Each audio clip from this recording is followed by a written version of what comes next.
Students, आज हम बात करेंगे equation of code on the parabola. आज हम देखेंगे हमारे पास जो पैराबोला होता है, जो हमने राइट वर्ड पढ़ा था, ठीक है ना। वो हमारे पास होता था y is equal to 4ax, ठीक है। इस चीज़ से आप काफ़ी ज़्यादा आप फेमिलियर होंगे, आपने ज़्यादा पढ़ी हुई, ठीक है ना। ये काफ़ी मैंने डिटेल से बताई है, ठीक। तो अब equation of code on the parabola हम अलग से क्यों पढ़ रहे हैं? देखिए, मिसाल के तौर पे अगर हमारे पास जो है ये एक हमारे पास इक्वेशन है 4a y² is equal to 4ax, और हमें पता है, हमें कोई पॉइंट बता दे, कोई मिसाल के तौर पे कोई p(x1) और y1 हमें कोई पॉइंट बता दे वो, ठीक है। और दूसरा हमें कोई पॉइंट बता दे वो कोई q, ठीक है। और उसके कोऑर्डिनेट हो x2 और क्या हो y2, ठीक है। अब वो कहे यार इसकी इक्वेशन ऑफ कोड बताओ। सही, कोड क्या होती है? सबसे पहले ये बताऊं कि एक ऐसी हमारे पास सेगमेंट होती है जो कि दो पॉइंट पर टच करती है, ठीक है ना। अब इक्वेशन ऑफ कोड बोल रहा हूँ, यानी अगर मैं इन दोनों को ज्वाइन कर लूँ, ठीक है, अब वो चाहे कहीं पर भी बन रही हो, ठीक है ना। ये लाइक इस तरह से, ये इस तरह से, ठीक है। अब ये हमारे पास क्या बन गई? एक सेगमेंट बन गया, ठीक है ना, P से लेके Q तक। अब इस तरह से मैं एरो लगा दूं तो अब ये मेरे पास क्या आ जाएगी? इक्वेशन ऑफ कोड, ठीक है ना। ये P से लेके Q तक के डिस्टेंस की बात नहीं कर रहा हूँ, अगर इसको एक लाइन में कंसीडर करूँ तो उसकी इक्वेशन क्या होगी, ठीक है ना। या मुझे इक्वेशन ऑफ कोड, ठीक है, कह सकते हैं, ठीक है ना। तो अब जाहिर सी बात है, जब हमें पता हो, मिसाल के तौर पे ये हमारे पास कोई लाइन और उसकी इक्वेशन है y इज इक्वल टू, सही है, अगर इसको लाइन, अगर हमारे पास इस पे एरो लगा हुआ हो तो जाहिर सी बात है एक लाइन होगी, स्ट्रेट लाइन। और हमारे पास स्लोप इंटरसेप्ट फॉर्म क्या होती है? y is equal to mx plus c is, सही है ना।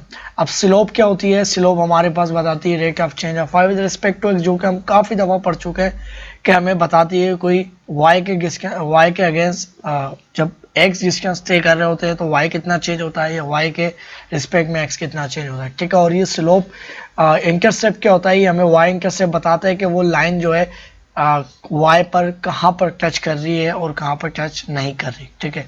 बस ये बता दी, ठीक है। आपको आई होप कि ये चीज़ें पता होंगी और पता होना चाहिए, अदरवाइज आप ये चीज़ें काफ़ी आपको मुश्किल हो जाएगी, सही ना। वरना स्ट्रेट लाइन वाला चैप्टर देखिए, ठीक है। तो अच्छा, अब हमारे पास जाहिर सी बात है जब ये वाली इक्वेशन होगी, अब जब इन दोनों को मैं ये जो इक्वेशन है इसके अंदर पुट करूंगा, तो आपको पता है कि हमारे पास ये एक P पॉइंट किस पॉइंट पर टच कर रही है और Q किस पॉइंट पर टच कर रही है, तो वो दोनों पॉइंट आ जाएंगे हमारे पास, जाहिर सी बात है। तो अब ये हमारे पास या तो हमारे पास वो दोनों पॉइंट आ जाएंगे, ठीक है ना, या हमारे पास जो मिसाल के तौर पे दो पॉइंट गिवन हो, सिर्फ P और Q, और वो बोले यार इक्वेशन फाइंड आउट करो जो कि ये वाली है और जो अभी तो मैंने लिख दी है, और वो कहे भाई ये फाइंड आउट करो क्या है, तो आपने एक फार्मूला पढ़ा हुआ हमने स्ट्रेट लाइन के अंदर कि हमारे पास होता है x minus x1 divided by x1 minus x2 is equal to y minus y1, ठीक है, divided by y1 minus y2। सही है, ये हमारे पास फार्मूला होता है, ठीक है ना। जब हमारे पास दो पॉइंट गिवन होते हैं तो उस लाइन की इक्वेशन फाइंड आउट करते हैं, ठीक है। तो हमारे पास जब जब दो पॉइंट गिवन होंगे तो सिंपल हम ये वाली जो इक्वेशन है हमारे पास, इसके अंदर हम पुट करेंगे और इक्वेशन निकाल सकते हैं, सही है। अब इसके अंदर हम एक दूसरा तरीका पढ़ने वाले हैं, ठीक है ना। दूसरा तरीका ये है कि हमारे पास वो पॉइंट को हम इसमें पुट नहीं करेंगे, हम इसके थ्रू निकालेंगे, ठीक है ना, इक्वेशन ऑफ ये जो हमारे पास कोड है, ठीक है, ये जो हमारे पास कोड जा रही है, लाइन जा रही है, ठीक। अब इस तरह से क्यों निकाले? क्योंकि हमारे पास फिर हम उसको इसी लाइन को एज अ टेंजेंट सपोज कर सकते हैं और एज अ टेंजेंट के तौर पर भी ले सकते हैं। किस तरह लेंगे तो अभी हम समझते हैं, ठीक है। तो देखिए हमारे पास जो है ना एक पॉइंट गिवन है P, एक पॉइंट गिवन है Q, ठीक है। तो अब हमारे पास जो है, अब जाहिर से बात है, अब ये P पॉइंट ये जो पैराबोला है इसके ऊपर आ रहा है, इसके ऊपर लाई कर रहा है, तो जाहिर से बात है मिसाल के तौर पे इसके ये पॉइंट मिसाल के तौर पे होता है 2,3 मिसाल के तौर पे। तब जाहिर सी बात है जब मैं इधर पुट करूंगा इधर 2 की वैल्यू और y की वैल्यू, तो ये राइट और लेफ्ट हैंड साइड बराबर आएगी, ठीक है। इक्वेशन को सेटिस्फाई करेगा, इसी तरह से Q भी सेटिस्फाई करेगा। तो ये हमारे पास इक्वेशन क्या होगी? अगर ये मैं देखूं तो ये मेरे पास होगी y1 और ये x1, ठीक है। अब दूसरा पॉइंट भी जब पुट करेंगे जाहिर सी बात है तो वो भी इस इक्वेशन को सेटिस्फाई करेगा, यानी हमारे पास y2 अगर मैं लिखता हूँ, यानी दूसरा ये Q पॉइंट के कोऑर्डिनेट्स लिख रहा हूँ, ठीक है। y और इसकी जगह, ठीक है। और इधर हमारे पास आ गया, इधर हमारे पास आ गया 4a, x की जगह क्या होगा x2 होगा। अब वो दोनों पॉइंट को मैंने लिख लिया है, सही है ना। यानी हमारे पास कोई पॉइंट है, ये इक्वेशन लिखी हुई है मिसाल के तौर पे, अभी हमारे पास नंबर वाइज तो नहीं लिखी हुई, जो भी लिखी हुई होती a इज इक्वल टू 2 होता है, ये 4 a इज इक्वल टू 2 होता, 4 भी लिखा हुआ है, y भी लिखा हुआ है। फिर हम इधर ये मिसाल के तौर पे 3 होता है, ये 4 होता है, इसके अंदर पुट करते हैं तो ये अगर ये पॉइंट इसका हिस्सा होता, इसके ऊपर लाई करता तो ये राइट और लेफ्ट हैंड साइड बराबर आती। सिमिलरली इसी तरह से ये अगर पॉइंट इधर लाई करता तो ये भी इक्वेशन को सेटिस्फाई करेगा। और मैं ये कह रहा हूँ कि ये इसी के ऊपर लाई कर रहा है क्योंकि मैंने इस तरह से बनाया है, ठीक है ना। तो अब जब ये दोनों, ये जो हमारे पास पॉइंट इसके ऊपर लाई करेंगे इस पैराबोला के ऊपर, तो इक्वेशन को सेटिस्फाई करेंगे, ठीक है। अब जब ये इक्वेशन के अंदर सेटिस्फाई करेंगे, अब देखिए मैं डायरेक्टली ये पॉइंट जो है, ये दो पॉइंट मैंने इसमें और इसमें पुट करे हैं, मैं डायरेक्ट इस वाली इक्वेशन, ये जो हमारे पास 2 पॉइंट फॉर्म होती है जो हमने स्ट्रेट लाइन में पढ़ी है, काफ़ी आपने भी पढ़ी होगी, ठीक है। तो इसमें पुट करके मैं क्यों नहीं निकाल रहा हूँ, क्योंकि इसके पीछे वजह है, वो वजह ये है क्योंकि हम टेंजेंट इससे विदाउट डेरिवेटिव फाइंड आउट कर सकते हैं, ठीक है। जिन्होंने डेरिवेटिव नहीं पढ़ा कि डेरिवेटिव क्या है, तो टेंजेंट कोई लाइन, इसी लाइन को मैं एज अ टेंजेंट सपोज कर सकता हूँ, क्योंकि अब जरा सपोज करके चेक करो कि ये वाला पॉइंट खिसकते हुए एग्जैक्टली यहाँ आ जाए, तो ये हमारे पास क्या होगा, ये लाइन कुछ इस तरह से जाएगी, ये एज अ टेंजेंट का काम करेगी। आपको शायद स्क्रीन पे मैंने दिखा भी दिया होगा, ठीक है ना। तो अब मैं क्या करूंगा कि मैं ये जो y1 है स्क्वायर, इसके अंदर से y2 माइनस करवा लूंगा, ठीक है। अब देखिए इस तरह से करने से ये होगा कि मैं आराम से जब टेंजेंट फाइंड आउट करना चाहूंगा वो आराम से कर सकता हूँ, ठीक है ना। वो हम नेक्स्ट लेक्चर के अंदर देखेंगे। तो सबसे पहले हम देखते हैं इसको, ठीक है ना। तो हमारे पास हो जाएगा Y square minus Y square और ये y1 और ये y2, ठीक है। अब जाहिर सी बात है इसके अंदर से राइट साइड पे मुझे ये चीज़ लिखना पड़ेगी 4ax, ठीक है 1, और माइनस हमारे पास क्या आ जाएगा 4ax और x2, ठीक है, ये चीज़ आ गई।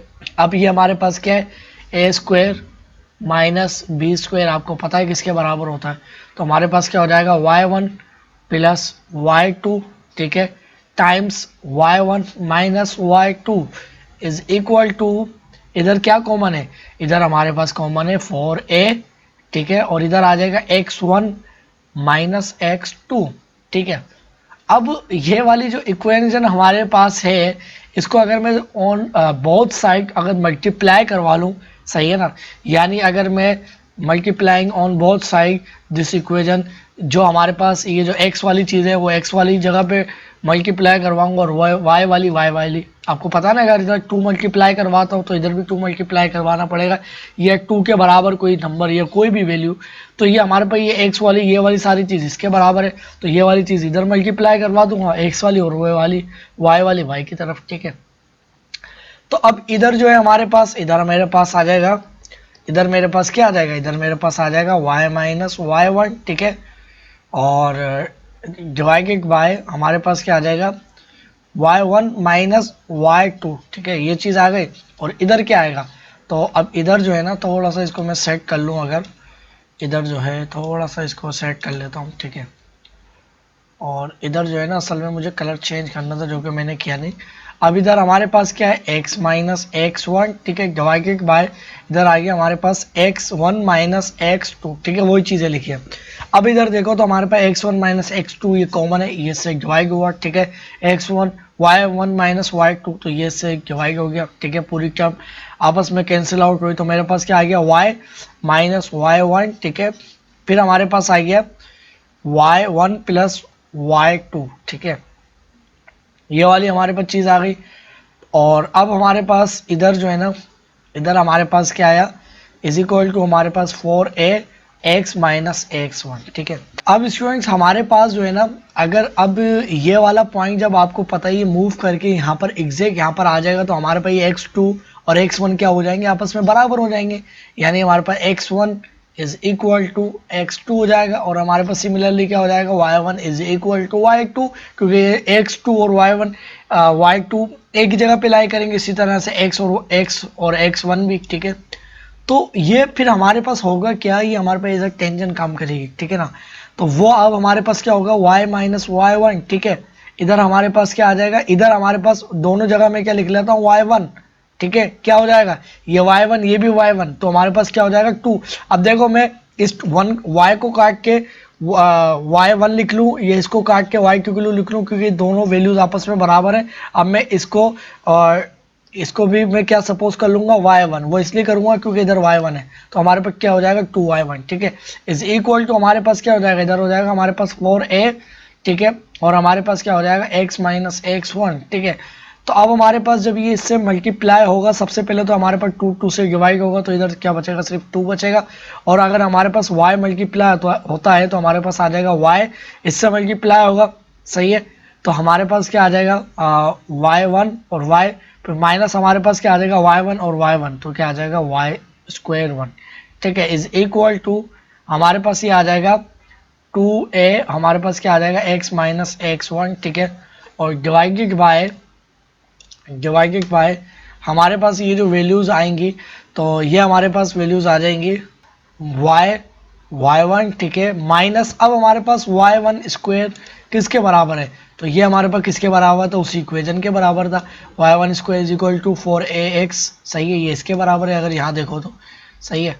तो अब इसको मैं रिप्लेस कर लेता हूँ, ये हमारे पास किसके बराबर था 4ax, और x क्या था x1, सही है, is equal to 2ax minus x1, सही है। तो हमारे पास क्या आ जाएगा y1 इज इक्वल टू, सही है, हमारे पास क्या हो जाएगा 2a, क्या हो जाएगा x minus x1 minus plus हमारे पास 4a, और ये क्या हो जाएगा x1, ठीक है, इज इक्वल टू हमारे पास अगर मैं 2a कॉमन लेता हूँ तो मेरे पास ये क्या बचेगा x माइनस x1 बचेगा, ठीक है, और हमारे पास जो है ना स्टूडेंट्स ये वैल्यूज आ गई।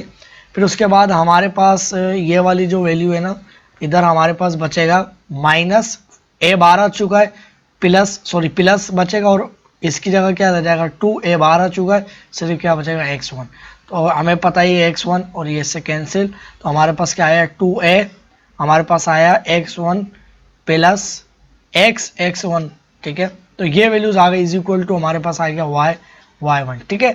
अब ये हमारे पास इक्वेशन ऑफ टेंजेंट आ गई एट एनी गिवन पॉइंट, यानी कोई भी अगर पॉइंट हो पैराबोला के ऊपर, सही है, उस पॉइंट के ऊपर देखो विदाउट हमने डेरिवेटिव इसको निकाला है, ठीक है, डेरिवेटिव भी ले सकते हो आप, तो डेरिवेटिव भी हमें स्लो बता दिए, ठीक है ना। अब हमने विदाउट डेरिवेटिव लिए बगैर हमने इसकी जो टेंजेंट की जो स्लोप है वो हमने निकाल लिए, ठीक है। तो अब वो किस तरह से निकाली, वो हमने इस तरह से सपोज किया, यार ये अगर पॉइंट उधर चले जाए, इन दोनों पॉइंटों को अगर मैं एक साथ इकट्ठा कर लूँ तो ये एक मेरे पास इक्वेशन ऑफ टेंजेंट का बन सकती है, और वाकई में ऐसा हुआ, ठीक है। और याद रहे ये इक्वेशन ऑफ टेंजेंट हमारे पास एक ऐसे पैराबोला के लिए आई है जो कि स्टैंडर्ड पैराबोला होता है, ठीक है, ट्रांसलेटेड पैराबोला नहीं है, या कोई हमारे पास अदर पैराबोला नहीं है, ठीक है ना। अब इसी तरह से हमारे पास जो है आपको जो है ना क्या करना है, जो upward hyperbola, left hyperbola, downward hyperbola होते हैं, जो इनकी इक्वेशन होती है ये वाई स्क्वायर, फिर हमारे पास ये माइनस में होगा, ठीक है, उनकी आपको खुद से निकालनी, ठीक है। आप जब खुद से निकालोगे तो आपकी भी प्रैक्टिस हो जाएगी और आपको काफ़ी अच्छी तरह से समझ में आ जाएगी, ठीक है ना। अब इसी तरह से जो है ना मैं क्या करता हूँ, अब इलिप्स की इसी तरह की इक्वेशन बनाता हूँ, ठीक है,